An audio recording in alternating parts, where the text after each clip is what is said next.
Next വരുന്നത് ഹംസ് ആണ്. ഹംസ് ചെയ്യാൻ നമ്മൾ ആദ്യം ഒരു ലൈന് ഡ്രോ ചെയ്യുക. തിൻ ലൈന് ഡ്രോ ചെയ്യുക, പൊക്കി പിടിച്ച് തന്നെ വരയ്ക്കുക. എന്നിട്ട് നമ്മൾ ഇതിൻ്റെ മുകളിൽ ഹംസ് ഇങ്ങനെ അപ്ലൈ ചെയ്യുക, ഒരേ സൈസിലുള്ള ഹംസ്. ഈ ഹംസൊക്കെ നല്ല നീറ്റായിട്ട് ചെയ്യാൻ വേണ്ടി പഠിക്കണം. കാരണം എല്ലാ ഡിസൈനിലും വരുന്ന ഒരു ഡിസൈനാണിത്. ഏത് മെഹന്തിയുടെ ഏത് ഡിസൈൻ ചെയ്യുകയാണെങ്കിലും നമ്മൾക്ക് ഹംസ് ഒക്കെ എന്തായാലും ഉണ്ടാവും.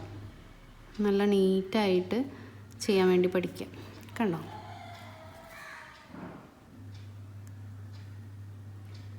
ഇതേപോലെ ലൈൻ അപ്ലൈ ചെയ്തിട്ട് അതിൻ്റെ മുകളിൽ നീറ്റായിട്ട് ഒരേ സൈസിൽ വരച്ചു കൊടുക്കുക.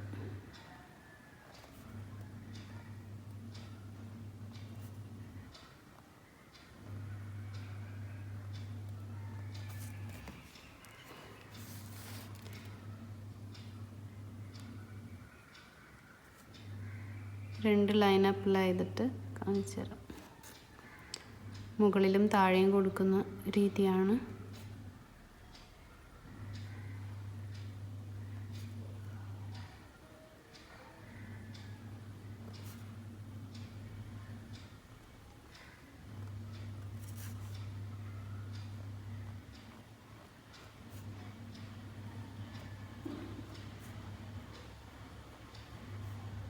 ഇതേപോലെ ഒരേ സൈസ് തന്നെ ഇങ്ങനെ കൊടുക്കാം. ഇനി നമ്മൾ സ്പൈറൽ ചെയ്തിട്ട് അതേപോലെ നമ്മൾ ചെയ്യും.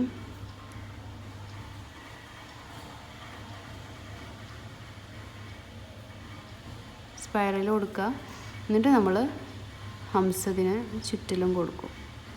ഫ്ലവറൊക്കെ ചെയ്യാൻ വേണ്ടിയിട്ട് ആദ്യം ഇങ്ങനെ നമ്മൾ കൊടുക്കും.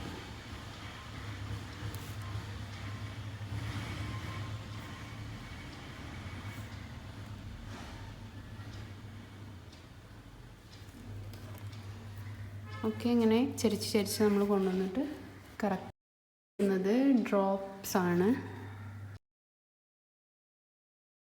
ഡ്രോപ്സ് ചെയ്യാൻ നമ്മൾ ആദ്യം ഒരു ഡോട്ട് അപ്ലൈ ചെയ്ത് കൊടുക്കുക. ഡോട്ട് അപ്ലൈ ചെയ്യുക, ജസ്റ്റ് അതിനെ ഇങ്ങനെ വലിച്ചു കൊടുക്കുക. ഡോട്ട് ഇട്ട് കൊടുത്തിട്ട് അതിനൊന്ന് ജസ്റ്റ് വലിച്ചു കൊടുക്കുക. വലിക്കുമ്പോൾ പ്രഷറിങ് ചെയ്യണമെന്നില്ല. കണ്ടോ? ഇങ്ങനെ ജസ്റ്റ് വലിച്ചു കൊടുക്കുക. ഇതാണ് ഡ്രോപ്സ്. ഇതിനെ നമുക്ക് ജസ്റ്റ് ചരിച്ചിട്ട് വേണമെങ്കിൽ അങ്ങനെയും കൊടുക്കാം. ഇതാ ഇങ്ങനെ ഡ്രോപ്പ് ഇട്ടിട്ട് ഒന്ന് ചരിച്ച് വലിച്ചു കൊടുക്കുക. കണ്ടോ? ഈ ഡ്രോപ്പിനെ തന്നെ നമുക്ക് ഒരു ഫ്ലവറായിട്ടും ചെയ്യാം. ഇങ്ങനെ വലിച്ചു കൊടുക്കുക.